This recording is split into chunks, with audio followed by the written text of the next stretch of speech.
વાવ-થરાદ જિલ્લાના આંગણવાડી કાર્યકરો દ્વારા છેલ્લા 7 દિવસથી ચાલી રહેલી હડતાલનો આજે અંત આવ્યો છે। હોળીના દિવસે દિયોદર તાલુકાના સણાદર મિની અંબાજી ધામ ખાતે યોજાયેલી બેઠકમાં કાર્યકરોએ એકમતથી હડતાલ સમેટવાનો નિર્ણય લીધો છે। બેઠક દરમિયાન આંગણવાડી કાર્યકરોના પડતર પ્રશ્નો, માંગણીઓ અને ભવિષ્યની રણનીતિ અંગે વિગતવાર ચર્ચા કરવામાં આવી હતી। બેઠકમાં હાજર બહેનો દ્વારા જણાવાયું કે हाल तात्कालिक रीते हड़ताल पाछी खेंची लेवामां आवी छे अने आगामी समयमां प्रश्नोना उकेल माटे नवा संगठननी साथे चर्चा कर्या बाद आगळना पगला नक्की करवामां आवशे।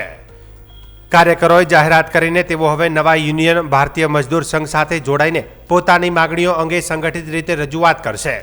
संगठननी साथे संकलन वधारवाथी प्रश्नोना उकेल माटे मजबूत प्लेटफॉर्म मळशे तेवी आशा व्यक्त करवामां आवी हती।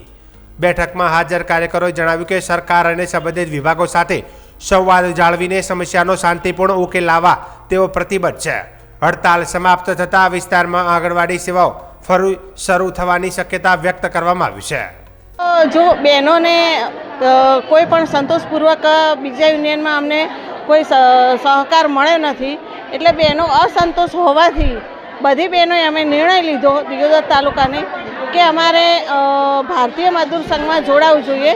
ભારતીય મજદૂર સંઘ જે જૂનામાં જૂનું યુનિયન છે અને એક સંસ્કાર અને નિયમિત ચાલવાવાળું યુનિયન છે, એટલા માટે અમને એવું લાગ્યું કે અમે ભારતીય મજદૂર સંઘમાં જોડાઈએ અને બહેનોને સંતોષપૂર્વક જવાબ મળે અને એમની લાગણીઓ સ્વીકારી અને બહેનો બધી અહીંયા ભારતીય મજદૂર સંઘમાં જોડાઈ છે। આંદોલન ચાલુ રહેશે કે અંતિમ સમેટવામાં આવશે? હવે અત્યાર સુધી તો અમે એટલે સ્વયંભૂ જાતે જ પાડ્યું હતું, પણ અમે ભારતીય મજદૂર સંઘમાં જોડાયા તો ભારતીય મજદૂર સંઘમાં જે નિયમ મળશે એ પ્રમાણે અમે આગળ કરશું। અમારી આ હડતાલ અમે સમેટી લઈએ છીએ। ખાસ કરીને અમારા નાના એવા ભૂલકાઓનું પોષણ ના અટકે અને કુપોષણના ભોગ ના બને એટલા માટે અમે આજની હડતાલ અહીંયા સમાપ્ત કરી અને આવતીકાલથી અમે હાજર થઈએ છીએ। અને બીજું કે જ્યાં સુધી ઓફલાઈન અમે આની અંદર કામગીરી કરતા રહેશું, ઓનલાઈનની કામગીરી નહીં થાય અને અમારા પગાર પંચના જે પણ વધારા સુધારા છે એ નહીં થાય ત્યાં સુધી ઓનલાઈન જે કામગીરી છે એ કરવાના।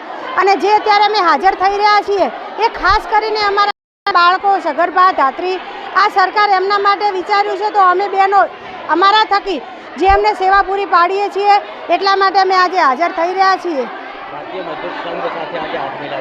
અને ભારતીય મજદૂર સંઘ સાથે આજે અમે આ હાથ મિલાવ્યો છે। એમને અમને આ પણ સૂચના આપી છે કે આપણી લડત સરકાર સામે છે, આપણા નાના ભૂલકાઓ, બાળકો સાથે નથી। તો અમને પણ ખરેખર લાગ્યું કે ભારતીય મજદૂર સંઘ જે છે એ ખરેખર કંઈક સાચું જ કહી રહી છે। તો અમે આજથી ભારતીય મજદૂર સંઘ સાથે અમારું જે પણ એમના તરફથી અમને આયોજન રીતે જે પણ આવશે એ પ્રમાણે અમે ચાલુ રાખીશું।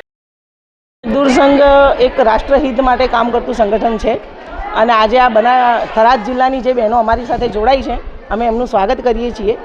બીજા એ સંગઠનની સાથે એ લોકોનો અસંતોષ હતો, એમના જે પ્રશ્નો હતા એની પ્રોપર રજૂઆત નહોતી થતી, એના માટે એ લોકો અમારી સાથે જોડાયા છીએ। તો અમે એમની આ જે લાગણી અને માંગણી છે એ ઉપર સરકાર સુધી પહોંચાડીશું અને સંગઠનનો વ્યાપ વધે અને બહેનોના તમામ પ્રશ્નો, તમામ સમસ્યાઓ જેમ બને એમ જલ્દી ઉકેલાય એવા પ્રયત્નો અમે ભારતીય મજદૂર સંઘ તરફથી કરીશું। 7 દિવસથી સતત હડતાલ ઉપર બહેનો છે, હડતાલ આજે સમેટવાની છે સરકાર સુધી, આગળની કોઈ માગણીઓ?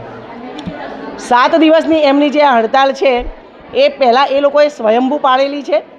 અમારો પ્રોગ્રામ જે છે ભારતીય મજદૂર સંઘનો એ 5 માર્ચ પછી નક્કી થશે, જે ઓલ ઇન્ડિયા લેવલે કરવાનો છે।